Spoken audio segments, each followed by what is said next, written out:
Jets fans, welcome to another detailed coverage here at Jetstream News. Today we are going to talk about a subject that is in the spotlight: the inconsistency of quarterback Justin Fields in the first 2 weeks of the season. While in the debut, he presented a very solid performance, with advanced metrics pointing to one of the best in the league that weekend. The following week, the numbers plummeted in a worrying way. The big question is this oscillation part of the process of adapting to Tanner Engstrand's new offensive system, or does it already point to structural limitations in Fields' game? But before we get into it, if you're a die-hard Jets fan, make sure you're subscribed to Jetstream News. We're your go-to source for daily engaging content on all things. Help us reach our goal of 1,000 subscribers this offseason by hitting that subscribe button now. Welcome to the Jetstream News Channel, your New York Jets news channel. Here you will find fresh news, and to follow everything, don't forget to subscribe. Today, only 20.2% are subscribed to our channel. Help us by sharing so that the news reaches many more people. Let's go to today's news. In Week 1, Justin Fields caught everyone's attention. By the EPA metric per attempt, expected points added, he was among the most productive QBs of the round.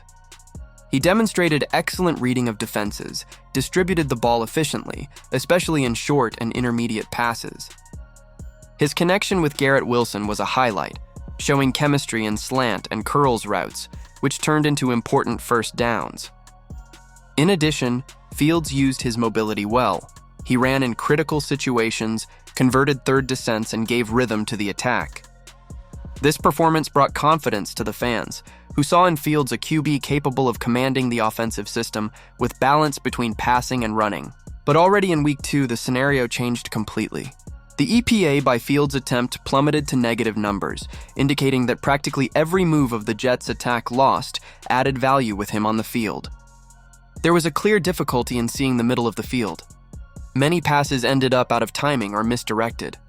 The attack stagnated with short drives and few explosive plays. Fields was pressured more often, and his decision-making became slow, resulting in avoidable sacks. This glaring difference between the first 2 weeks raised the debate. Was it just a normal stumble, or is there a worrying pattern?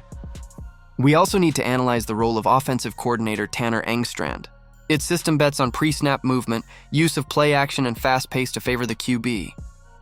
When Fields executed these calls in Week 1, the attack flowed naturally.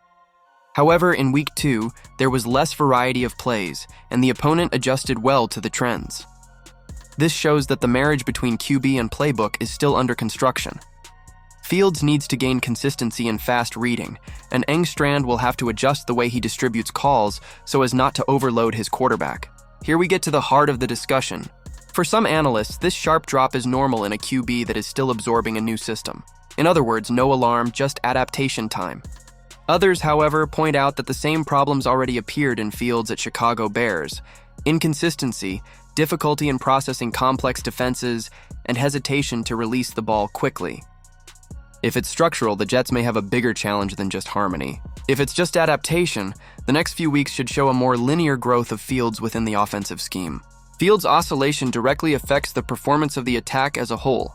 Garrett Wilson depends on timing and precision to exploit his talent, but was limited in Week 2. The tight end Jeremy Ruckert, a piece that can grow in this scheme, was also not highlighted due to lack of synchronism. The running game with Breece Hall ended up overloaded since the opposing defense did not respect the air threat as in Week 1.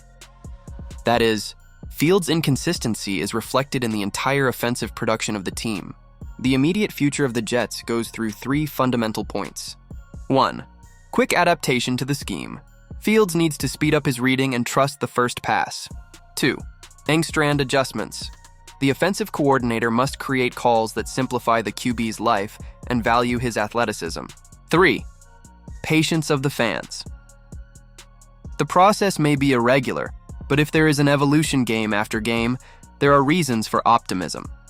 The big key is that Fields doesn't have to be perfect. He needs to be consistent.